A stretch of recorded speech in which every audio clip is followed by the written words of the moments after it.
dimasukkan semua dulu sampai penuh baru dipadatkan. Itu bahaya, maksudnya bahaya.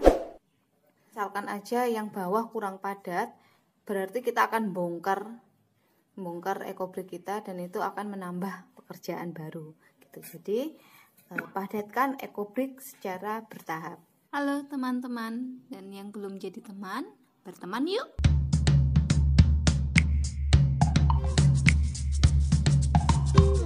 Assalamualaikum, selamat datang di channel saya.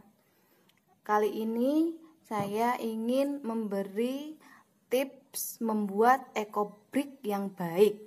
Karena meskipun kelihatannya gampang, cuman masukkan plastik, sampah kresek dan plastik aja ke botol, tapi kalau tidak tahu tips dan triknya, nanti botol ekobrik akan kurang layak untuk dipakai. Oke, tips yang pertama, sediakan kain lap. Sediakan kain lap. Kain lap ini fungsinya kalau ada plastik kita yang ternyata masih sedikit kotor atau sedikit basah, kita bisa membersihkannya menggunakan kain ini. Tips yang kedua, sediakan 2 stik, yaitu stik yang diameternya kecil seperti ini dan yang diameternya agak besar seperti ini. Fungsinya, kalau yang diameter besar ini kita gunakan agar padat secara rata. Kalau yang stik kecil ini untuk mengetahui botol ekobrik kita ini sudah benar-benar padat atau belum. Gini, kalau kita tidak bisa menjangkaunya, nah ini berarti yang sebelah sini sudah padat. Kalau kita masih bisa sampai ke sini, berarti ini belum padat sebelah sini. Nah, gitu. Itu fungsinya stik yang kecil ini. Oke.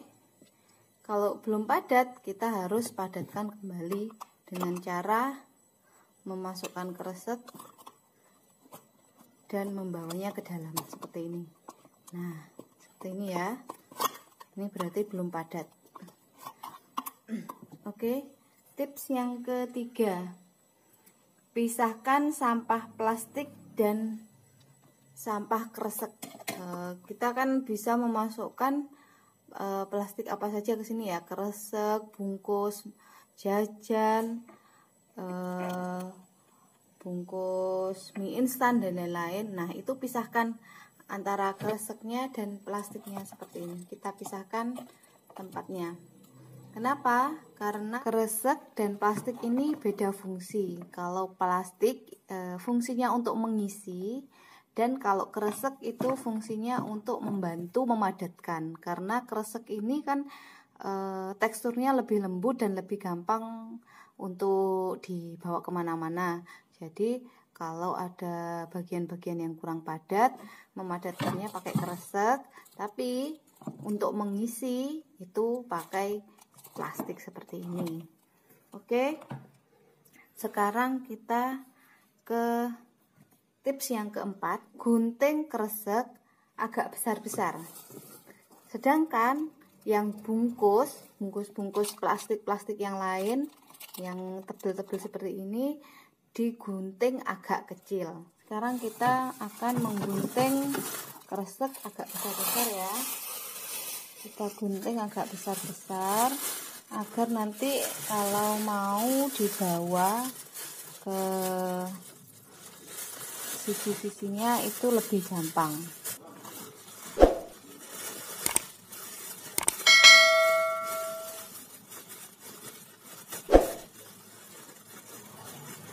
Plastik agak kecil-kecil. Nah, seperti ini. Bungkus plastiknya masih ada sedikit kotor, jadi kita lap pakai kain. Karena itu selalu sedia lap.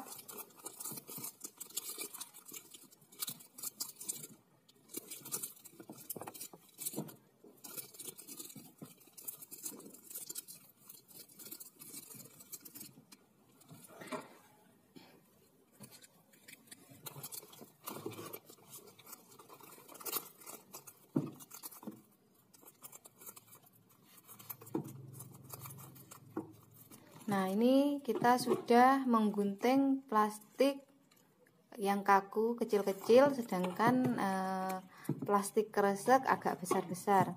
Nah, kita akan ke tips selanjutnya. Tips yang kelima. Tips yang kelima, kita padatkan ekobrik kita secara bertahap. Jangan dimasukkan semua dulu baru dipadatkan. Itu bahaya, maksudnya bahaya. Misalkan aja yang bawah kurang padat, itu berarti kita akan bongkar ekobrik kita, dan itu akan menambah pekerjaan baru. Nah, ini seperti ini tadi, kita kerjakan segini dulu baru kita padatkan. Kalau ada yang kurang padat, kita masukkan kreseknya buat membantu memadatkan.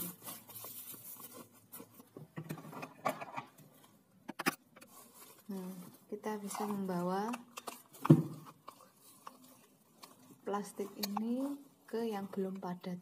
Yang mana tadi yang belum padat ya? Ini kayaknya. Oh ya betul. Nah, ini kita bawa. Nah, kalau plastik lebih gampang dibawa kemana-mana. Jadi, nah seperti ini.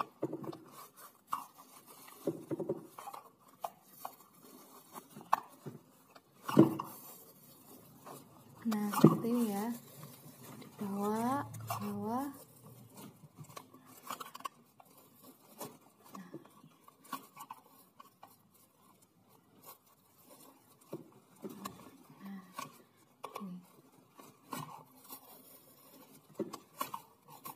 Ingat, kalau stick masih bisa berada di sela-sela, itu berarti kurang padat. Jadi kita harus cari kresek buat membantu memadatkan.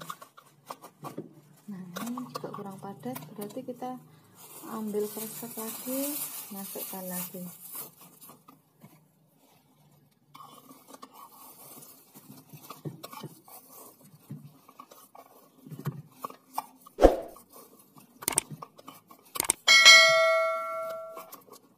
Baru bisa, kalau sudah yakin padat, baru bisa masukkan plastik yang agak kaku.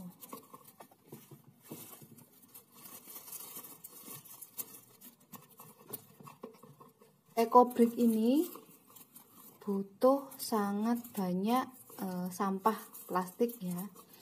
Jadi sangat ideal untuk menjadi TPA kita. TPA itu tanda kutip. Jadi misalkan aja berkreativitas dengan plastik, kemudian gagal, masukkan saja plastik-plastik yang gagal itu ke ekobrik. Atau kita berkreativitas dengan plastik, kemudian ada sisanya yang tidak kita butuhkan, kita bisa masukkan ke ekobrik juga. Jadi aman buat lingkungan. Nah, sekarang kita ke tips selanjutnya. Tips nomor 6, dengar dan rasakan botolmu. Ciri-ciri ekobrik yang sudah cukup padat. Nah, kalau ditekan gini terasa ya padat. Nah, dan tidak berbunyi. Bedakan dan bandingkan dengan ini misalkan. Nah, nih ditekan dia bergerak dan ada suara. Ini berarti dia kurang padat. Nah, kalau yang seperti ini berarti ekobriknya kurang baik. Jadi seharusnya dibongkar dan dipadatkan kembali. Itu ya. Kalau yang ini alhamdulillah sudah tidak ada suara. Nah, berarti ini sudah lumayan padat. Gitu ya.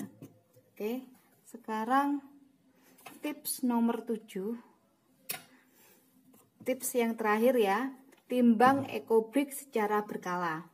Setidaknya 2 kali, yaitu pas waktu di tengah-tengah seperti ini, seharusnya saya timbang. Kemudian nanti setelah penuh ditimbang lagi. Gitu.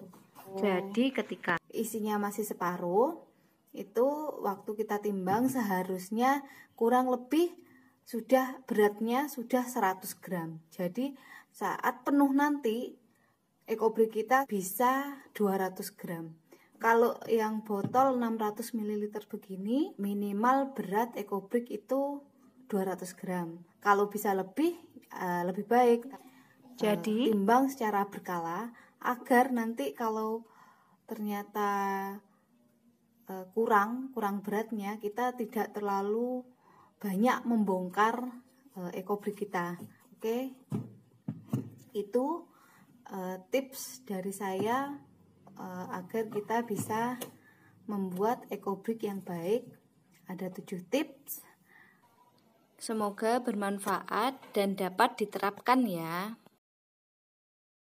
Oke, sampai di sini dulu video kali ini. Terima kasih sudah menonton video saya sampai habis. Sampai ketemu di video-video selanjutnya ya. Assalamualaikum.